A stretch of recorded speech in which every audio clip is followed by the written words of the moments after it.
mon boulot, na kosala yango. Mon boulot, na sepela kanango. Mon boulot, na kosala yango.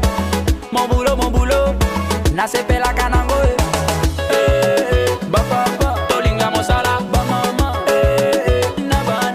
Je suis très heureuse de vous retrouver encore une fois dans ce nouveau numéro de Mon Gagne-Pain. Mon Gagne-Pain qui est cette émission des travailleurs, des entrepreneurs, une émission dans laquelle nous rencontrons différentes personnes qui exercent différents métiers et ces personnes nous parlent de leur parcours, ils nous disent ce qu'ils font, comment ils arrivent à gagner de l'argent dans leur métier. Et aujourd'hui, nous allons rencontrer quelqu'un d'autre, un métier, d'ailleurs, on peut dire un métier envié par plusieurs jeunes aujourd'hui. Il s'agit d'un médecin. Nous allons le rencontrer et le découvrir ensemble.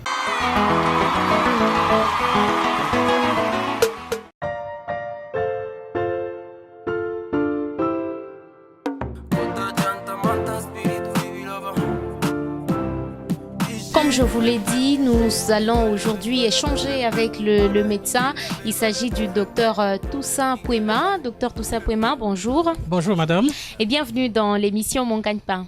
Merci beaucoup. Aujourd'hui, nous allons pouvoir échanger avec vous, savoir quand est-ce que vous avez commencé ce métier, comment vous arrivez à gagner de l'argent à travers le métier de médecin. Et déjà, combien d'années vous avez dans cette carrière? J'ai commencé à travailler en tant que médecin en 2008 et jusqu'à présent. Donc, j'ai à peu près beaucoup d'années, plus de 10 ans de ce métier. Et comment je gagne mon argent? En fait, c'est un gagne-pain. Mon maître me disait, parce que en médecine, il y a 2 maîtres. On ne peut pas devenir maître sans que vous soyez au pied du maître. C'est comme ça qu'on a toujours comparé l'histoire de Jésus avec Paul. Paul n'était pas celui qui a accompagné Jésus de son vivant, mais il a rencontré Jésus sur le chemin d'Emmaüs. Mais il lui a dit tout. Il lui a donné les pouvoirs.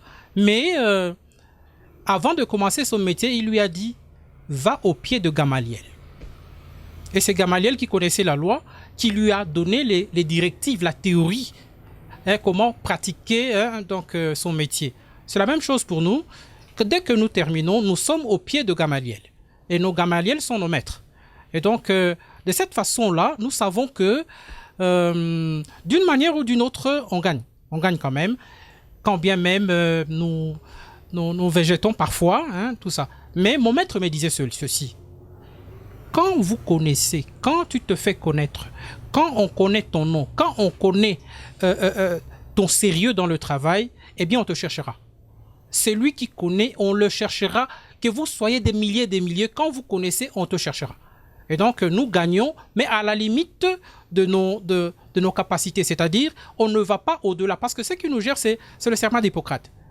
Le serment d'Hippocrate, c'est un peu comme notre code de vie, notre mode de vie. Et donc nous suivons cela de près.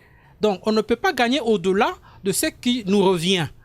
Donc nous vivons de cela comme cela. C'est notre métier, donc nous disons que nous gagnons notre pain à la sueur de notre front. Est-ce qu'il vous arrive de recevoir de malades sans argent? Alors, ils n'ont pas des moyens, mais ils viennent vers vous.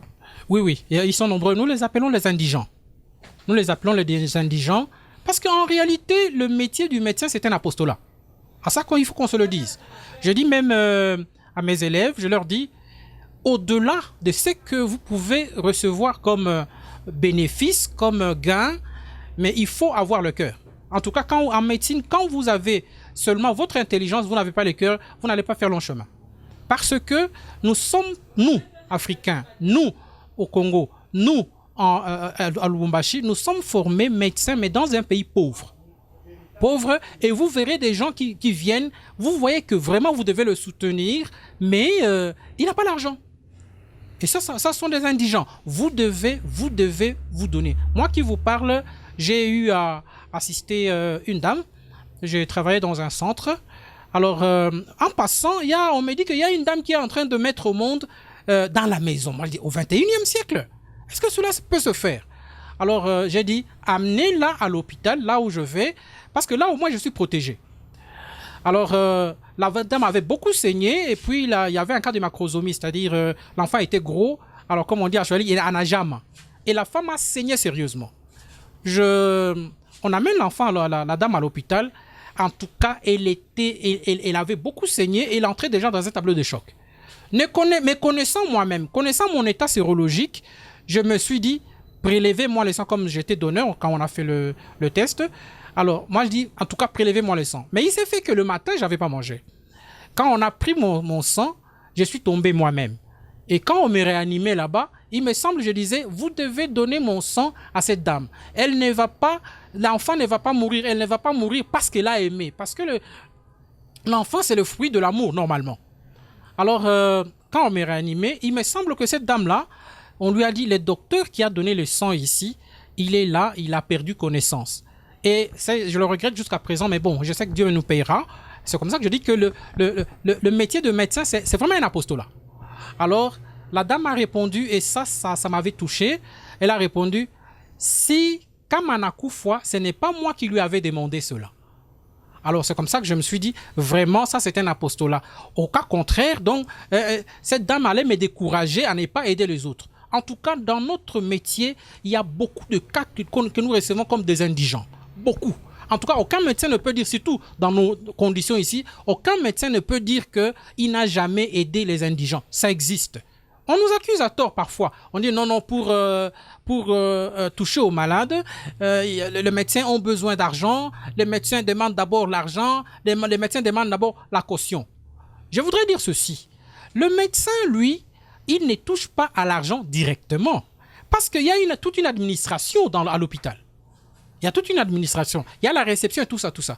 Quand on amène au médecin, le médecin, ce n'est pas d'abord les honoraires. Il tient compte de l'état du malade. Et puis, il faut voir que le malade est venu dans quel état. Si c'est une urgence, vous allez directement passer aux soins sans que vous demandiez même cet argent-là. Mais la nuance existe. Elle existe comment? C'est que nous avons été beaucoup déçus de cas où on vous amène un enfant et après, vous soignez. Après, bon... il ne paye pas l'argent. Parce que vous savez qu'à l'hôpital, il y a 3 moyens pour sortir de l'hôpital. Il y en a qui sortent par la grande porte. Il y en a qui sortent par la petite porte, c'est-à-dire la morgue. C'est aussi une sortie. Mais il y en a aussi qui sortent des évadés, par évasion. Ils s'évadent. En tout cas, il y a beaucoup de cas comme ça. C'est comme ça que, parfois, à l'administration, on dit donc, donnez d'abord la caution. Parce que nous savons. Parce que si nous continuons à soigner comme ça, et que nous devons prendre soin de nous-mêmes aussi, parce que nous avons des enfants, nous devons vivre de cela. N'oubliez pas qu'il y a les serments d'Hippocrate, mais il y a aussi les testaments d'Hippocrate. Ça, on ne tient pas compte. Dans les testaments d'Hippocrate, on dit, un médecin doit avoir un embonpoint. C'est-à-dire, le malade qui vient à l'hôpital, et quand le médecin le prend en charge, le malade doit avoir pour exemple sur le plan sanitaire de ce médecin-là. Il dit, quand je veux guérir, je serai comme ce médecin-là. Il doit avoir quand même bonne mine. Imaginez-vous, un malade qui vient et qui trouve un médecin maigrichon là, je ne pense pas qu'il va se faire soigner par ce médecin-là. Donc, le médecin doit être un modèle. Le médecin doit être un repère sur le plan sanitaire. Que moi je serai comme lui. Mais maintenant, le médecin, quand il doit galérer, le médecin doit végéter. Vous ne voyez pas qu'il est exposé à faire des histoires odieuses parfois. Et c'est ça que nous rencontrons. Il ne faut pas se cacher la face, laisser voiler la face. Parlons clairement les histoires. C'est que le médecin actuellement, on veut qu'il soit dans la gratuité. Dans la gratuité, qu'il se donne en holocauste. Mais les médecins ont aussi ses enfants. Ces enfants ne sont pas médecins. Toute une famille. Donc, il nous est demandé de tenir d'abord compte de soins médicaux et l'argent vient après. Mais seulement que nous sommes surpris. Et cela, aucun médecin ne va me contredire parce que nous vivons pratiquement la même situation que quand vous soignez comme ça et après vous demandez cet argent, il y en a qui viennent, il y en a quand même qui sont, qui font exception parce qu'on dit à toute règle, il y a une exception. Moi, je me dis, ceux-là font des exceptions qui sont quand même honnêtes, qui viennent honorer la facture du médecin. Donc, le médecin doit être un modèle, doit être en bonne santé apparente. Et il doit être un modèle pour le patient qui vient, qui dit « moi je serai comme lui ». Mais dans la mesure où vous laissez le médecin végéter, Ah, alors là, ça va pas. Vous allez l'exposer à faire des histoires qui sont odieuses. Alors, comment vous réagissez à ceux qui disent souvent que les médecins sont des riches, hein? Il y a ceux, quand on parle qu'il est médecin, quand on dit que c'est un docteur Toussaint Pouema, c'est un médecin, on voit déjà un homme riche. Alors, comment vous réagissez à cela? Je ne pense pas. Donc, je ne pense pas qu'on puisse dire que le médecin, c'est un homme riche. Mais seulement qu'il faut dire que le médecin, c'est un messieurs. Normalement, le médecin devait être un citoyen moyen, de la classe moyenne. Le minimum ne peut pas manquer pour un médecin. Je donne un exemple. Un médecin qui n'est pas véhiculé, vous pensez que quand il y a une urgence, il sera arrivé à temps là-bas? Donc, le minimum pour un médecin, il doit l'avoir. Mais dire que le médecin, c'est un homme riche, alors là, c'est un médecin qui travaillerait pour sa richesse, alors le métier ne le fera pas bien. Donc, le médecin n'est pas, à proprement parler, un homme riche. Mais ce n'est pas aussi un pauvre, à qu'on se comprenne bien. Parce qu'à l'opposé du riche, c'est le pauvre. Il y a une différence entre un pauvre et un misérable. Un misérable, c'est celui qui manque tout. Mais un pauvre, c'est celui qui, juste le minimum dont il végète, si on peut dire. Mais un médecin ne peut pas être de cette catégorie-là. Le médecin, pour être un modèle, il faut qu'il y ait un minimum d'aisance. D'aisance, le minimum d'aisance. Et donc, le médecin, de toute façon, même quand on regarde à travers le monde dans l'expérience de la vie, il n'y a pas plusieurs médecins riches. Il n'y en a presque pas. Donc, le médecin, ce n'est pas un homme riche parce que, bon, est-ce que la richesse, c'est quand un misérable te dit que tu es riche parce que tu as quand même le minimum? Est-ce que c'est ça la richesse? Moi, je ne pense pas. Un homme riche, nous connaissons au sens strict du mot, le médecin ne s'y trouve pas. Alors, docteur Toussaint Pouema, comment est-ce que vous arrivez pratiquement à gagner de l'argent dans ce métier? Parce qu'avec ce que vous venez d'expliquer, j'ai l'impression selon laquelle dans plusieurs cas, vous perdez de l'argent. Oui, moi personnellement, ce que je puis dire, c'est que même ce que je gagne, je suis content de ça. Je suis content parce que je ne peux pas m'enrichir sur le dos du malade. C'est-à-dire, je ne peux pas demander au-delà de ce qui m'est dû. Demander au-delà de ce qui m'est dû, ça signifie que je dois faire des efforts pour aller au-delà. Or, aller au-delà, ça va me permettre de faire des pratiques odieuses. Donc, le minimum me suffit. C'est ça que je viens de dire. Donc, quand un médecin travaille, c'est le minimum que nous cherchons pour que nous puissions travailler et être dans l'aisance dans notre métier. Je gagne, mais nous connaissons ce que nous sommes. Bon, je gagne quand même. Voilà. Alors, vous gagnez quand même. Oui. Mais docteur, quelle est votre spécialité en médecine? Oui, en médecine, moi je suis un médecin généraliste, mais bon, en formation pour la médecine interne. Donc j'interviens un peu partout, mais j'opte plus pour la médecine interne parce que j'aime ça. C'est la médecine philosophique. Voilà. Quelles sont les difficultés que vous rencontrez dans votre métier? Parce que les gens qui vous envient, en tant que médecin, qui veulent aussi devenir comme vous, ils doivent quand même connaître les difficultés que vous rencontrez dans ce métier. Les difficultés, dans tous les domaines, il y en a. Les difficultés, nous les avons parce que, c'est ça que je viens de dire, un médecin doit savoir s'acheter de livres. Parce que dans le serment d'Hippocrate, il y a un article qui dit « Je garderai toujours haut les niveaux de mes connaissances ». Ça signifie que je dois me mettre à la page. Dans d'autres pays, l'État mettait l'argent de côté pour chaque chercheur. Un médecin doit être un chercheur. C'est-à-dire, vous voyez maintenant actuellement, il y a des médicaments contre le coronavirus. Mais il y a tel médecin qui a trouvé, tel médecin qui a trouvé. Mais quand vous allez trouver, surtout en Europe, par exemple le professeur Raoult, on va vous dire que l'État met de côté pour lui l'argent pour la recherche. Et ici, chez nous, la recherche boite.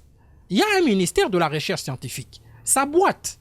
Et aujourd'hui, les médecins se débrouillent seuls. C'est-à-dire, ceux qui lisent encore et qui sont à la page, ils sont minoritaires, disons-nous la vérité, surtout dans tous les domaines, pas seulement en médecine. Donc, nous devons avoir quand même le minimum. Et je dis que je vis ma vie en tant que Congolais. Donc, je dois savoir m'habituer, mais en voulant mieux, nous voulons que nous puissions faire mieux. Mais bon, on essaye quand même de vivre à la juste mesure et on se débrouille aussi pour que nous ne puissions pas faire des pratiques odieuses. Et là, ça ne serait pas bien. J'ai dit d'ailleurs que la médecine, c'est un apostolat. Alors, est-ce que vous comptez abandonner ce métier un jour? Moi, personnellement, non. La médecine, c'est un don pour moi. C'est une passion. Médecin à vie. Oui, c'est vraiment une passion pour moi. Et surtout que j'aime enseigner. J'enseigne aussi à l'université. J'aime enseigner. C'est quand on aime son métier, peu importe, mais ça payera. Hein, ça payera quand on aime ses métiers. C'est pour moi, c'est pour ceux qui me connaissent et même mes élèves. La médecine, j'aime. La médecine, pour moi, je me dis, il n'y a pas un métier qui dépasse la médecine parce que quand on connaît les pourquoi des choses, pourquoi ceci vient comme ça, et quand on sait qu'on est utile à la population, vous voyez, il y en a qui dépriment parce qu'il n'est pas utile par rapport à la population. Mais quand la population sait que vous utilise, je vous dis, il n'y a pas pure joie que ça. Il y a une chose que vous avez soulevée dès le début, que votre maître vous avez dit, c'est il faut chercher à créer son nom, si je comprends bien. Absolument. Alors, comment vous avez fait pour arriver à créer votre nom? Il y a des jeunes médecins aujourd'hui, ils sont peut-être au début de leur carrière, mais ils savent vraiment pas par où commencer pour créer aussi leur nom. Très bien. Alors, comment il m'a dit, parce que nous étions avec mon ami, alors mon ami, un jour, il nous dit, comment, vous avez fini? Il dit, oui, maître, nous avons fini. Alors, vous travaillez? Alors, mon ami a dit, docteur, prof, moi j'ai été formé par toi, mais je n'ai pas trouvé de boulot. Alors, les profs a dit, tu m'énerves. Alors moi, ça nous a étonnés. Comment? On dit, on n'a pas trouvé du boulot, ça l'énerve. Il dit, quand on connaît et quand on vous fait confiance, les gens vous chercheront. Les gens vous chercheront. Peu importe où que vous serez, mais quand vous vous faites un nom, c'est-à-dire c'est dans la pratique de la médecine. Quand vous travaillez bien, le médecin doit savoir lire. Beaucoup de médecins ne lisent pas. Vous devez lire pour vous mettre à la page. La médecine se trouve dans le livre. Vous avez eu l'université, c'est juste une base qu'on vous a donnée. On va vous dire, l'université, c'est apprendre comment apprendre. Vous voyez? Donc, c'est ça. Mon maître lisait beaucoup. Mon maître faisait cette pratique de médecine. Il en avait fait un don, une passion. Et quand par rapport aux jeunes qui viennent, c'est que quand vous travaillez bien, vous lisez, et là où vous ne connaissez pas, vous essayez de vous informer. L'orgueil ne sert plus à rien dans notre domaine. C'est-à-dire quoi? Quand vous travaillez et qu'il y a de failles, on vous vient à la rescousse. Voilà pourquoi nous, en médecine, pratiquement, quand nous sommes en tour de salle, on est nombreux. Pourquoi? Parce qu'il s'agit de la vie humaine. La vie humaine, elle est sacrée. Dès la conception jusque parfois à la mort. Mais alors, qu'est-ce qu'il faut? Quelqu'un qui est intelligent peut se dire, bon, moi, je fais le tour de salle moi-même. Mais pourquoi nous le faisons de manière collégiale? Parce que même le plus petit peut vous donner une bonne matière. Et c'est comme ça que petit à petit, on devient grand. Donc, on devient grand. Voilà, il y a même dans notre dialecte ici, dans nos dialectes ici, on dit un enfant peut jouer au tam-tam et faire danser les vieux. Parce que ce sont les mêmes vieux qui lui ont appris à jouer au tam-tam. Donc, on ne peut pas devenir grand. Je vous ai donné l'exemple de Paul qui est allé au pied de Gamaliel. C'est-à-dire, vous devez être auprès des grands. Vous devez être auprès de malades. Vous devez être au chevet de malades. Parce que le malade nous apporte beaucoup d'informations. Vous avez appris cela. Vous avez appris que voilà, quand il y a fièvre, il y a ceci, il y a telle maladie. Mais les malades qui, lui, n'a pas étudié, il vient vous donner votre science là. Il vient vous dire, voilà, j'ai ça. Et vous retrouvez dans vos notes. N'est-ce pas bien?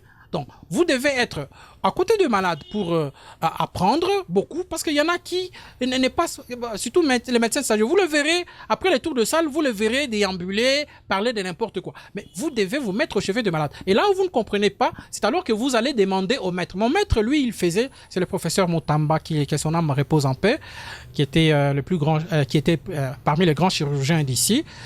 Donc lui, Quand vous ne posez pas de questions, vous les verrez calmes. Mais essayez de poser des questions, alors là, il vous débobine la matière. Et un jour, je lui avais dit, mais nous sommes chirurgiens, professeur. Mais pourquoi vous entrez même dans les autres domaines? Alors il me disait, docteur Toussaint Pouema, moi je ne faisais pas de petites distinctions. Dans l'intelligence, nous sommes intelligents, mais cette intelligence doit être nourrie pour grandir. Donc, être auprès de grands, lire, pour que nous soyons toujours à la page, de sorte que la maladie ne vienne pas vous surprendre, mais c'est vous qui allez surprendre la maladie. Quand nous venons à l'hôpital, est-ce que nous savons quel type de malades viendront avec quel type de maladie? On ne le sait pas. Mais si déjà nous sommes préparés à l'avance, ça ne va pas nous surprendre. Alors, docteur, est-ce que vous avez jusque-là, vous avez des rêves que vous n'avez pas encore réalisés dans votre métier? Oui. J'ai beaucoup de rêves. Je ne peux pas mourir sans faire beaucoup de publications d'abord. Et puis, je ne peux pas mourir sans que j'invente, si vous voulez, je puisse fabriquer aussi des médicaments. Parce que maintenant, ce que nous faisons, c'est quoi avec le pharmacien? On dit, bon, ok, il y a telle maladie qui requiert telle molécule. Mais nous voudrons que ces molécules, vous puissiez les réunir en une molécule, par exemple. Ah, ça, nous le faisons. Mais je ne peux pas mourir sans que je puisse produire un médicament qui va m'immortaliser. Parce qu'en fait, c'est une façon d'être immortalisé, mais aussi faire des publications. Est-ce que, comment je vais dire, là, ici à Gozen, nous avons trouvé, quel est votre rôle pratiquement ici? Ici à Gozen, je suis médecin-chef de staff. Et donc, ici, je gère le personnel médical médecin. Parce que, bon, étant donné aussi mon expérience, étant donné aussi la production scientifique, c'est pour ça qu'on m'a nommé médecin, pour encadrer les jeunes qui viennent, pour savoir les orienter aussi, comme moi aussi on m'avait orienté. En fait, nous sommes en train de restituer ce que nous avions eu aussi de nos maîtres. Alors, vous avez aussi votre propre centre médical? Pour le moment, non, mais je crois que ça viendra. C'est aussi l'un de vos rêves? Oui, un centre médical, un hôpital, pourquoi pas. Et donc, avoir ça pour que, bon, quand on mourra, que le nom reste quand même pour dire, bon, nous avons servi et nous continuons à servir. Parce que quand vous avez un hôpital, il y a toute une philosophie pour un hôpital donné. Il y a toute une philosophie. Mais alors, cette philosophie que vous allez laisser, ça va se pérenniser parce que jusque-là, nous disons, en médecine, nous disons toute une vie au service de l'humanité. Et c'est ça qui sera écrit devant mon hôpital. Toute une vie au service de l'humanité. Donc, nous médecins, nous cessons d'être médecins à la mort parce que là, on viendra te décharger. C'est une charge. C'est une charge parce que c'est voilà pourquoi nous prêtons serment. C'est une charge. On vient te décharger. Docteur, tu as beaucoup travaillé. Maintenant que tu es mort, va comme simple citoyen. On va chuter, mais une dernière question. Bon, je vais juste vous demander un conseil à ces jeunes qui, déjà que vous êtes encadreur de ces jeunes-là, qui commencent la carrière de médecin ou qui vont embrasser aussi ce métier. Un conseil juste à ceux qui veulent être comme vous. Un exploit sans progéniture, si je puis dire, n'est que vain. Parce que nous disons, les hommes passent, les institutions restent. Donc, si mon maître a été immortalisé, c'est à travers nous. Je ne veux pas dire que les jeunes ne viennent pas. D'ailleurs, les jeunes doivent venir. Ce que je remarque souvent, ce sont souvent maintenant les filles qui commencent à refuser de faire la médecine. Ah, je vais vieillir là-bas. Ah, j'aurai des myomes là-bas. Ah, j'aurai des kystes là-bas. Ça va traîner, je risque d'être marié en retard. Non, non, vous devez venir. Pourquoi? Parce que la médecine, d'ailleurs, la médecine en tant que pratique, en tant que science, je vous dis, quand vous la connaissez, ça vous rend joyeux. Ton métier, quand tu le connais, ça vous rend joyeux. Moi quand je parle médecine, je me sens très bien. Et c'est comme ça que je donne l'exemple aux autres, surtout les filles qui commencent à refuser de faire la faculté de médecine. Vous devez venir. Vous devez venir, pourquoi? Parce que vous, en tant que fille, en tant que médecin, vous avez une composante à apporter aussi, comme les hommes médecins aussi. D'ailleurs, quand on dit mama ni mama, hein, surtout où les mamas est devenu médecin, je crois que c'est bien et ils doivent venir. Ils doivent venir parce que c'est très bon. Rendre service. Quand vous rendez service, je vous dis, c'est très bon. Et même quand Jésus est venu nous rendre service, travailler pour notre sauvegarde, je vous dis, c'est mieux. Et c'est comme ça que j'enseigne. Moi, j'enseigne j'ai beaucoup d'élèves ici dans la ville de Lubumbashi, à l'université, dans les universités, dans les instituts supérieurs à caractère médical. Mais je vous dis que quand j'enseigne et que ces enfants-là comprennent, je vais vous donner un exemple. Moi, j'avais connu un accident et c'était une nuit. J'étais pratiquement... donc, j'avais même perdu connaissance. C'est ce qu'on appelle commotion cérébrale. Donc, j'avais fait ça. Et puis, on m'amène aux cliniques universitaires. J'avais perdu connaissance. Donc, j'arrive, ce sont les médecins stagiaires qui m'ont reçu. Et lequel médecin stagiaire? Ce sont les médecins stagiaires qui sont passés sous ma main. Et ils m'ont pris en charge de la même façon que je leur avais encadré.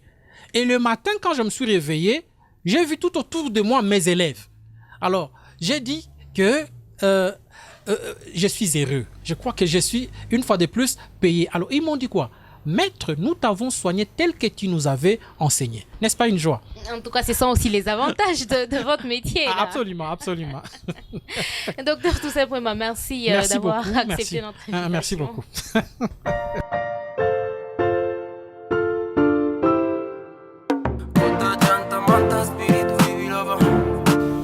Choisissez un travail que vous aimez et vous n'aurez pas à travailler un seul jour de votre vie, disait Confucius. C'est la fin de Mon Gagne-Pain. Merci à vous d'avoir été avec nous. À la prochaine.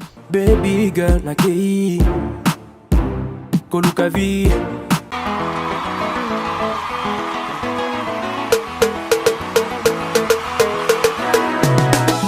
Mon boulot, na kosala yango. Mon boulot, na sepela kanango. Mon boulot, na kosala yango. Mon boulot, na sepela